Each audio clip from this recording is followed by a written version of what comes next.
It is time for the morning announcements. My name is Lila Newsom with the information that is important to you. Today is Friday, November 10th, 2017.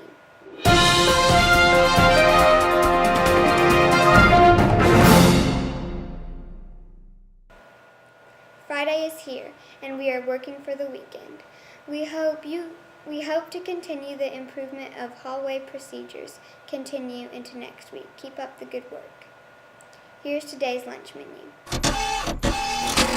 Mozzarella cheese breadsticks, marinara, and snickerdoodle cookies.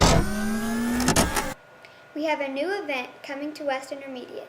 Teachers and students, look out for information coming Monday. It is time to see if you are able to solve this week's riddle. Professor Fukano, the famous eccentric scientist and adventurer, has embarked on a new challenge, flying around the world non-stop in a plane of his own design. Able to travel consistently at the incredible speed of 1 degree longitude around the equator per minute, the plane would take 6 hours to circle the world. There's just one problem. The plane can only hold 180 kiloliters of fuel, only enough for exactly half the journey. Let's be honest. The professor probably could have designed the plane to hold more fuel, but where's the fun in that? Instead, he's devised a slightly more elaborate solution, building 3 identical planes for the mission. In addition to their speed, the professors equipped them with a few other incredible features. Each of the planes can turn on a dime and instantly transfer any amount of its fuel to any of the others in midair without slowing down, provided they're next to each other. The professor will pilot the first plane, while his 2 assistants Fugori and Orokana will pilot each of the others. However, only one airport, located on the equator, has granted permission for the experiment, making it the starting point, the finish line, and the only spot where the planes can land, take off, or refuel on the ground. How should the 3 planes coordinate so the professor can fly continuously for the whole trip and achieve his dream, without anyone running out of fuel and crashing?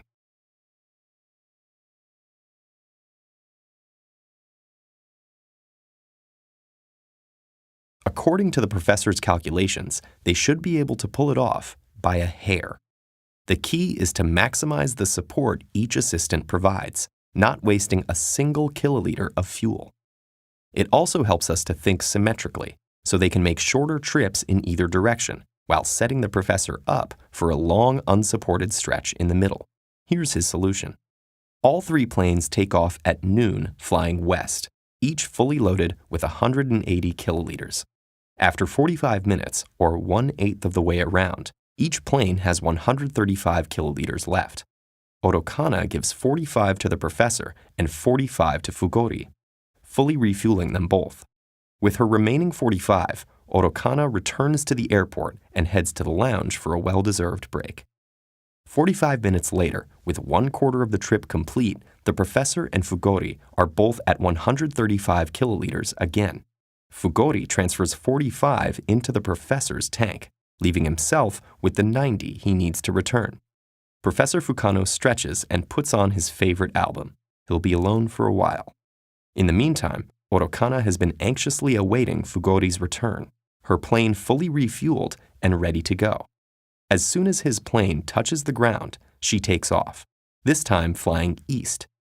At this point, exactly 180 minutes have passed, and the professor is at the halfway point of his journey, with 90 kiloliters of fuel left.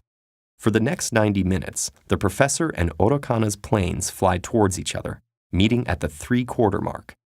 Just as the professor's fuel is about to run out, he sees Orokana's plane.